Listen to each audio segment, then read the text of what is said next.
Your Excellency, the Constitution of the Orders of Guyana designates the Order of Excellence of Guyana as the highest award of the state.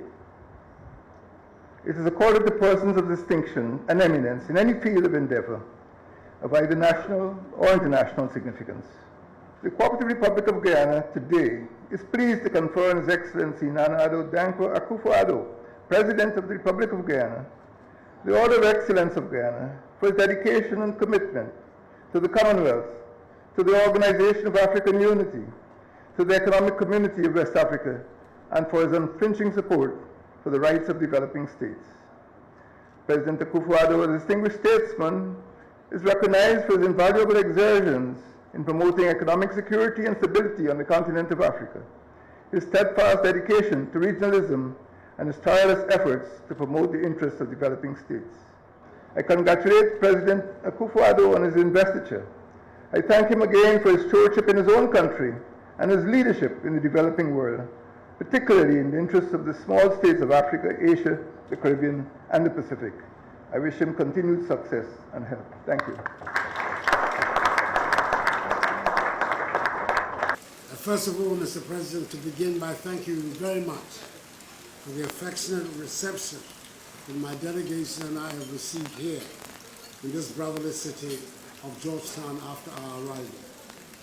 Waiting in the rain at 1 a.m. in the morning to meet me is a gesture of friendship I will always treasure.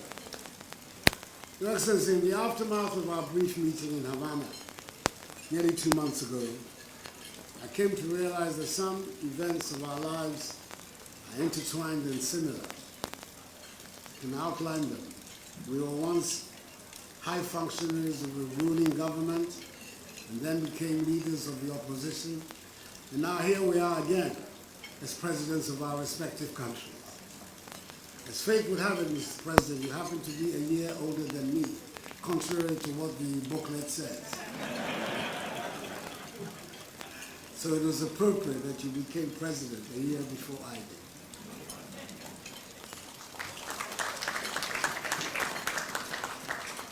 We are looking at deepening our bilateral cooperation with your country, Mr. President, in the areas of agriculture, energy, trade, education, and tourism.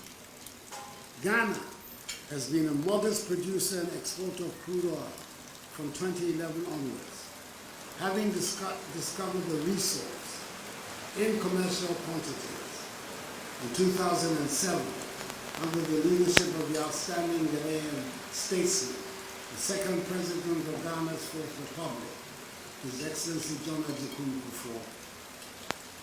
Very recently in my town, we made again discoveries of substantial offshore oil and gas deposits, working with the Norwegian oil giant Aker Energy, which will transform us into a significant player in the industry.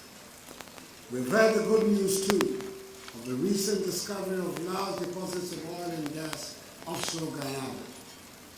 We should explore promptly the possibility of establishing a joint vehicle to assist in the effective initial management of oil and gas revenues. With our experiences, I believe Ghana is well equipped to share with you the do's and don'ts in the area and make available fee-free, quality technical assistance to you. Hopefully, the proper management of the new revenues will help finance the spectacular development of Guyana. President, our two countries are bonded by common blood, common geography, common history, and common ties. This imposes on us the necessity to work together, with each one being the other's keeper. Being each other's keeper means that we look out for each other and ensure that we, descendants from the mother continent, never permit ourselves to be subjected to dehumanizing conditions and sold into slavery. The transatlantic slave trade, in whatever form, should never be repeated. We look forward to welcoming all of you from the diaspora and the continent of Ghana in this year of return. Now is the time to engage each other positively and imbibe in ourselves a deep consciousness and understanding of the goals and history of the African people.